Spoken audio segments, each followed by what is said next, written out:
के साथ मैं हूं रचना। स्वागत है आपका दुनिया के सबसे तेज बुलेटिन न्यूज 222 में, जिसमें हम आपको दिखाएंगे सिर्फ 22 मिनट में देश दुनिया की 222 बड़ी खबरें। जी हाँ, आपके साथ मैं हूं राजीव। बस 22 मिनट बने रहिए हमारे साथ, तो देश दुनिया की एक एक खबर होगी आपके पास।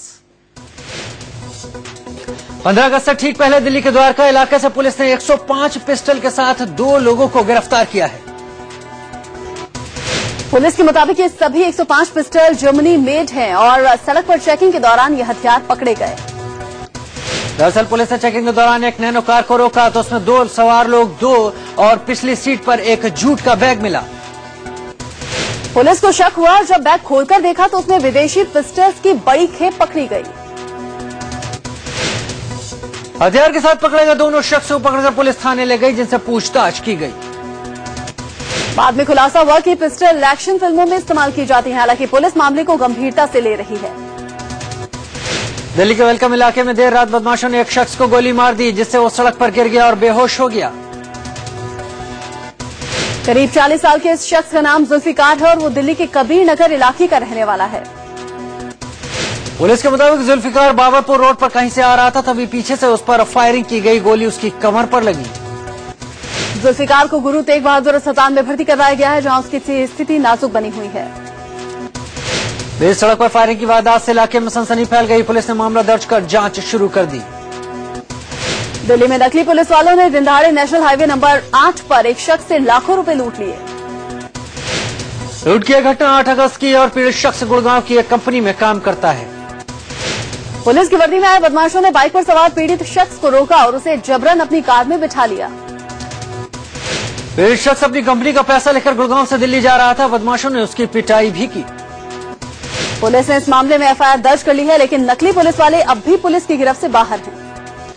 पूरी दिल्ली के कल्याणपुर इलाके में पुलिस की बड़ी लापरवाही सामने आई। पुलिस की लापरवाही से एक महिला की इज्जत लूट सकती थी। दरअसल महिला और उसके पति का झगड़ा हुआ था, जिसकी शिकायत बच्चों ने 100 नंबर पर कर दी।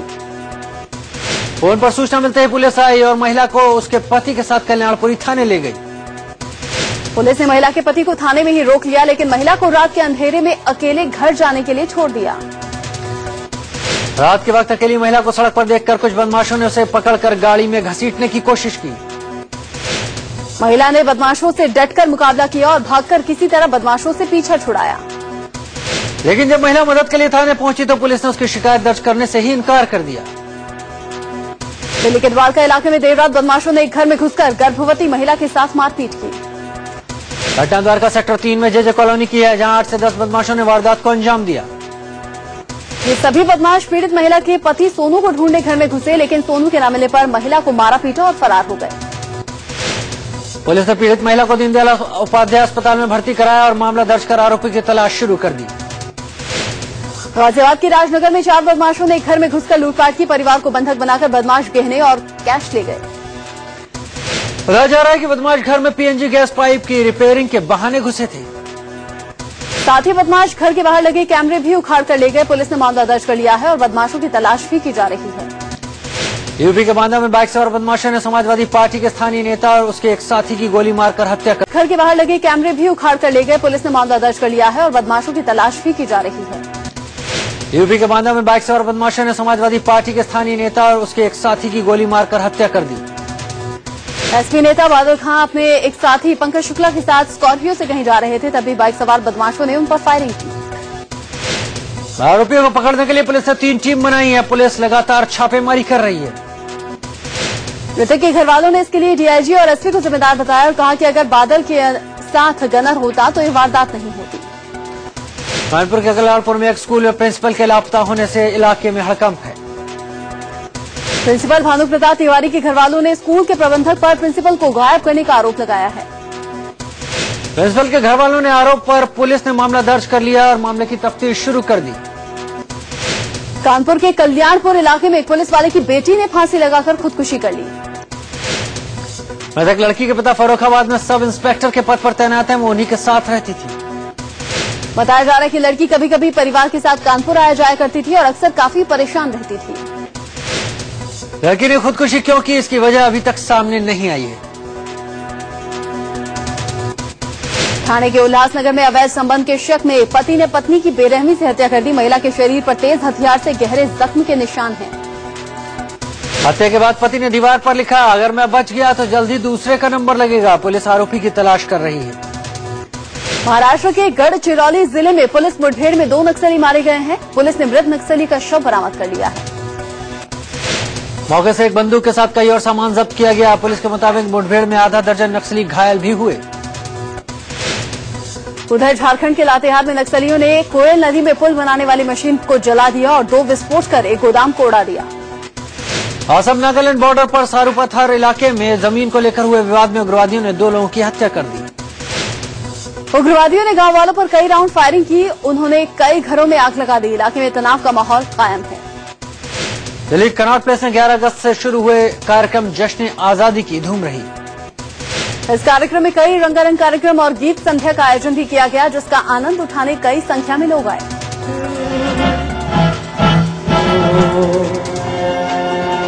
कुछ याद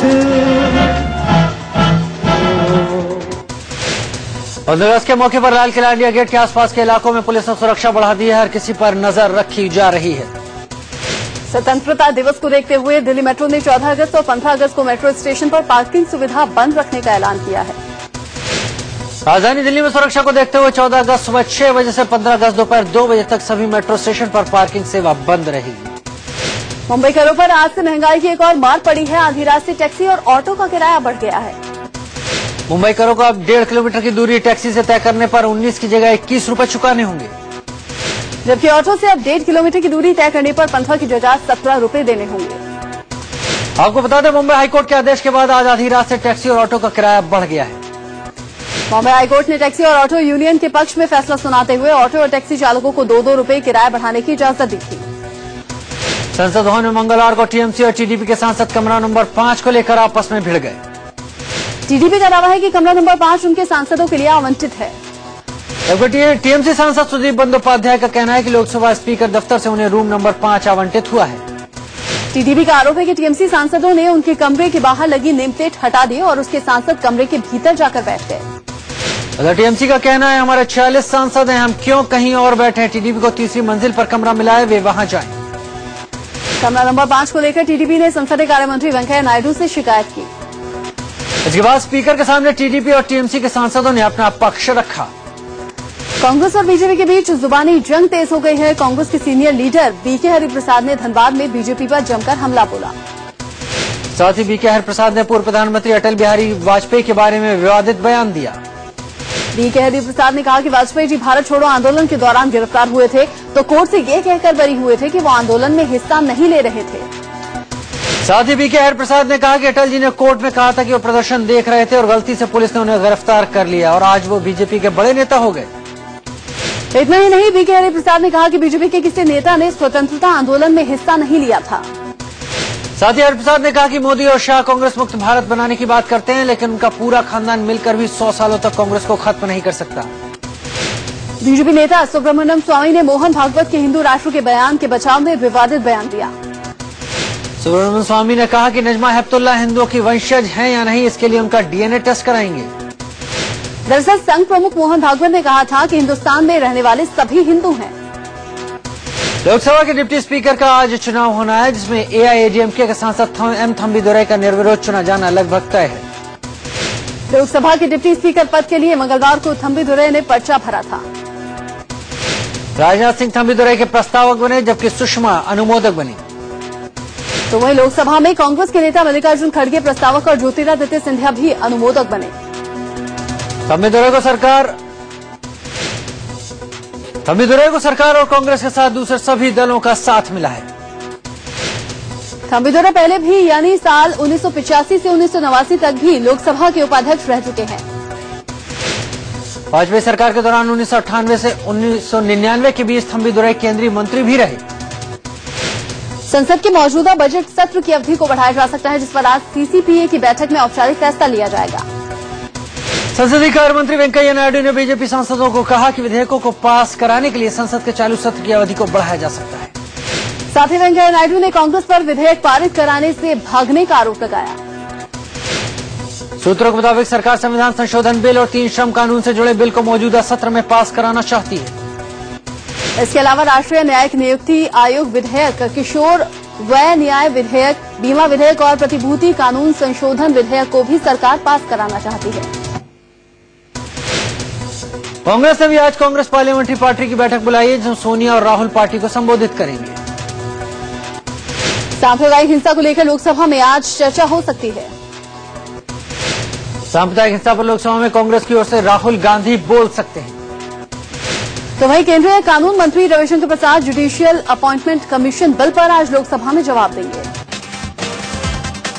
मंगलवार को लोकसभा में जुडिशियल अपॉइंटमेंट कमीशन बिल पर चर्चा हुई। कानून मंत्री रविशंकर प्रसाद ने चर्चा की शुरुआत की। जुडिशियल अपॉइंटमेंट कमीशन बिल में कॉलेजियम सिस्टम का प्रावधान नहीं है, यानी जजों की नियुक्ति अब सिर्फ जज ही मिलकर नहीं कर पाएंगे, सरकार की भी इसमें भूमिका होगी। जुडिशियल अपॉइंटमेंट बिल में 1-2 पॉइंट को छोड़कर कांग्रेस भी इस बिल के समर्थन में है। मोदी सरकार ने राज्यसभा से सेबी अमेंडमेंट बिल पास करा लिया। इस बिल के जरिए सेबी को और ताकतवर बनाया गया। सेबी अमेंडमेंट बिल में सेबी को तलाशी लेने के साथ साथ जब्ती करने का भी अधिकार दिया गया है। लोकसभा में जुवेनाइल जस्टिस बिल पेश किया गया। बिल को महिला और बाल विकास मंत्री मेनका गांधी ने रखा। नाबालिग अपराधियों की उम्र 18 से 16 साल करने का प्रावधान इस बिल में है। राज्यसभा सांसद और अभिनेत्री रेखा मंगलवार को संसद की कार्रवाई में हिस्सा लेने पहुंची। आपको बता दें कि राज्यसभा में 40 दिन से वो लगातार गैर हाजिर थी, जिसका मसला जोर शोर से सदन में उठा था। अभिनेत्री से नेता बनी राखी सावंत संसद की कार्यवाही देखने पहुंची। राष्ट्रपति प्रणब मुखर्जी ने कर्ण सिंह, शरद यादव और अरुण जेटली को सर्वश्रेष्ठ सांसद का अवार्ड दिया। जेटली को साल 2010, कर्ण सिंह को साल 2011 और जेडीयू नेता शरद यादव को साल 2012 के लिए ये अवार्ड दिया गया। राष्ट्रपति प्रणब मुखर्जी ने सांसदों से संसद की गरिमा बनाए रखने की अपील करते हुए कहा कि संसद की गरिमा बनाए रखना सांसदों का धर्म है। राष्ट्रपति ने प्रधानमंत्री नरेंद्र मोदी के संसद को प्रणाम करने की भी तारीफ की। वहीं इस मौके पर मीडिया पर तंज कसते हुए प्रधानमंत्री मोदी ने कहा कि सांसदों को कुछ बोलते हुए डर लगता है कि 24 घंटे वाले जाने क्या रंग दे डाले। नेशनल हेराल्ड केस में सोनिया राहुल की याचिका पर आज दिल्ली हाईकोर्ट में अहम सुनवाई होनी है। पिछली सुनवाई के दौरान हाईकोर्ट ने सोनिया राहुल को राहत देते हुए पेशी से छूट दी थी। कोलकाता हाईकोर्ट आज तृणमूल सांसद तापस पाल मामले में फैसला सुनाएगा। तापस पाल ने सीपीएम कार्यकर्ताओं को गोली मारने और बलात्कार करने की धमकी दी थी। मुंबई के अनुयायी स्टार हत्याकांड में आज सुनवाई हो सकती है। सुप्रीम कोर्ट में आज महाराष्ट्र के पूर्व सीएम अशोक चौहान की पेड न्यूज मामले में सुनवाई होनी है। इसके अलावा कंधमाल केस में सुनवाई होगी। साथ ही गंगा नदी में गंगोत्री से गंगा सागर तक गिरने वाले नाले पर भी अहम सुनवाई होनी है। सुप्रीम कोर्ट ने महिला जासूसी कांड को निजी मामला बताते हुए प्रधानमंत्री नरेंद्र मोदी के खिलाफ सुनवाई करने से इनकार कर दिया है। गुजरात के निलंबित आईएएस अफसर प्रदीप शर्मा ने जासूसी कांड की जांच सीबीआई को सौंपने की मांग की थी। चारा घोटाले में आरजेडी सुप्रीमो लालू प्रसाद यादव को रांची सीबीआई कोर्ट से फिर झटका लगा है।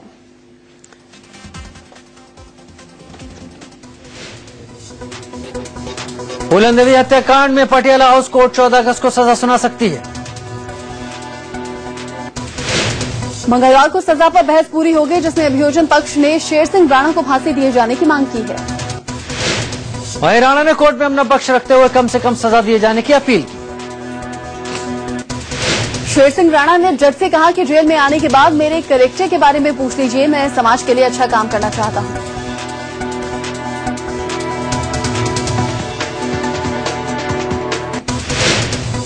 दिल्ली हाईकोर्ट ने TV serial producer Sohaib Ilyasi के खिलाफ पत्नी की हत्या मामले में आरोप तय कर दिए।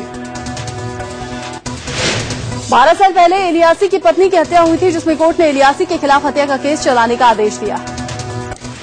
राहुल गांधी के बाद अब सोनिया गांधी ने पहली बार मोदी सरकार पर हमला बोला। सोनिया गांधी ने पीएम नरेंद्र मोदी पर निशाना साधते हुए कहा कि जब से बीजेपी की सरकार सत्ता में आई है, तब से देश में दंगा बढ़ गया है।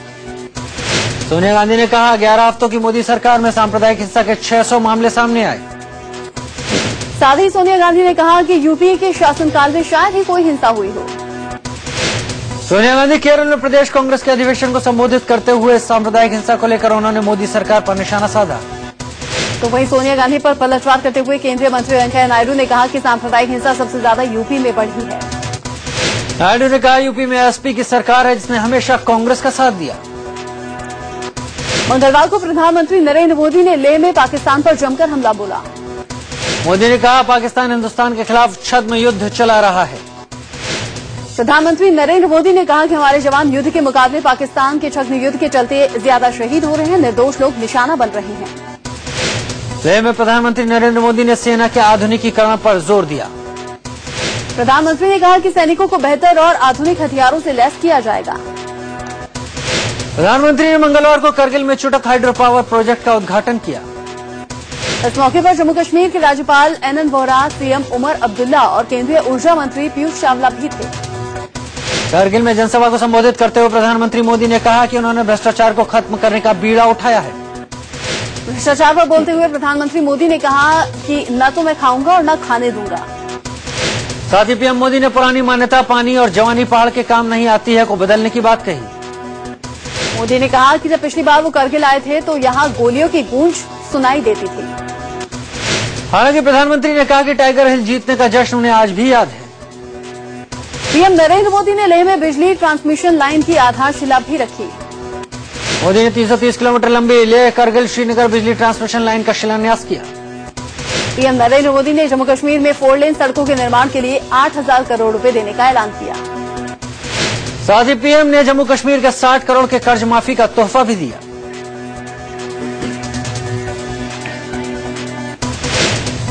दरअसल फूड कॉर्पोरेशन ऑफ इंडिया का कश्मीर पर 60 करोड़ का ब्याज बकाया था, जिसे प्रधानमंत्री मोदी ने माफ किया। मोदी ने कहा पहले के पीएम कई सालों तक कश्मीर नहीं आते थे, लेकिन वो तो एक महीने में 2-2 बार यहाँ आए हैं। कश्मीर में मोदी ने 3P का नया फॉर्मूला दिया। इसका मतलब है उन्होंने प्रकाश, पर्यावरण और पर्यटन बताया। मोदी ने कहा 3P के जरिए जम्मू कश्मीर ही नहीं भारत का भी कल्याण होगा। लेह के पोलो ग्राउंड में प्रधानमंत्री नरेंद्र मोदी ने यहाँ की पारंपरिक ड्रेस में जनसभा को संबोधित किया। प्रधानमंत्री मोदी ने जनसभा के दौरान जो लद्दाखी पारंपरिक ड्रेस पहनी उसे कोंचा कहा जाता है। भारत रत्न पर सरकार के मंत्रियों के अलग अलग सुर सुनाई पड़ रहे हैं।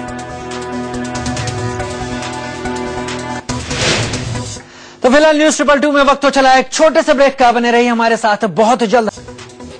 भारत रत्न पर सरकार के मंत्रियों के अलग अलग सुर सुनाई पड़ रहे हैं। गृह राज्य मंत्री किरेन रिजिजू ने कहा कि मेजर ध्यानचंद का नाम भारत रत्न के लिए पीएमओ को भेजा गया है। लेकिन राजनाथ सिंह और वेंकैया नायडू ने 2 टूक कहा कि अभी कोई विचार नहीं हुआ है। यूपी के पीडब्ल्यूडी मंत्री शिवपाल सिंह यादव ने गोपाल दास, नीरज, राम मनोहर लोहिया और चौधरी चरण सिंह को भी भारत रत्न देने की मांग की है। भारतीय जाट आरक्षण संघर्ष समिति के दिल्ली के तालकटोरा स्टेडियम में आज जाट सांसदों और विधायकों को सम्मानित किया जाएगा। बताया जा रहा है कि इस समारोह में एनडीए के कई मंत्री और सांसद भी शामिल होंगे। माना जा रहा है सम्मान समारोह के जरिए जाट आरक्षण आंदोलन के दौरान दर्ज हुए मामलों को वापस लेने की मांग की जाएगी। आपको बता दें कि केंद्र सरकार ने जाटों के आरक्षण की मांग को स्वीकार कर लिया है। आम आदमी पार्टी आज से दिल्ली में घर घर जाकर प्रचार करेगी। मनीष सिसोदिया का कहना है कि घर घर जाकर उनकी पार्टी कांग्रेस और बीजेपी की पोल खोलेगी। तमिलनाडु में अम्मा कैंटीन, अम्मा साल्ट, अम्मा बस और टैक्सी के बाद अम्मा थिएटर खुलेगा। चेन्नई में साल के अंत तक 15 एयर कंडीशन सिनेमा घर खुलेंगे। बांदा में यूपी के शिक्षा मंत्री गोविंद राम चौधरी ने विवादित बयान दिया। धर्म परिवर्तन और हिंसा के सवाल पर मंत्री गोविंद राम चौधरी भड़क गए। उन्होंने मीडिया को कैमरे बंद करने के लिए कह दिया। बिहार के दरभंगा में कल नीतीश कुमार की सभा में हंगामा हो गया। दरअसल जेडीयू के स्थानीय नेता नरेश चौधरी ने नीतीश कुमार को इस्तीफा सौंप दिया, जिससे नाराज उनके समर्थकों ने हंगामा किया। यूपी के अलीगढ़ में महिला पुलिस थाने में एक युवक की पिटाई का मामला सामने आया। दरअसल नरेश नाम के इस युवक का अपनी पत्नी से विवाद चल रहा था। समझौते के लिए दोनों को थाने बुलाया गया था। महिला थाना प्रभारी की पिटाई से नरेश का सर फट गया। न्याय के लिए नरेश घायल अवस्था में एसएसपी ऑफिस में पड़ा रहा। यूपी के कन्नौज में एक प्रेमी को लड़की के घर वालों ने जिंदा नदी में फेंक दिया। लड़के को अब तक उसका कोई सुराग नहीं मिल पाया है। इस मामले में पुलिस ने 3 आरोपियों को गिरफ्तार किया। यूपी के प्रतापगढ़ में कुछ मंचलों ने स्कूल से लौट रही छात्राओं से छेड़खानी की। छात्राओं के साथ मौजूद छात्रों ने जब इसका विरोध किया तो बदमाशों ने हमला कर दिया। घायल छात्रों को छात्राओं ने खुद अस्पताल पहुंचाया। यूपी के पीलीभीत में 16 साल की लड़की को अगवा करके 2 शख्स ने गैंगरेप किया। गंभीर रूप से जख्मी लड़की को अस्पताल में भर्ती करवाया गया है। राजस्थान के केकड़ी में भारी भरकम ट्राले पलटने की तस्वीरें सामने आई। भारी बारिश के बाद नम हुई सड़क के किनारे पर जैसे ही ट्रॉले का पहिया चढ़ा, वो धंसकर तिरछा हो गया और फिर पलट गया।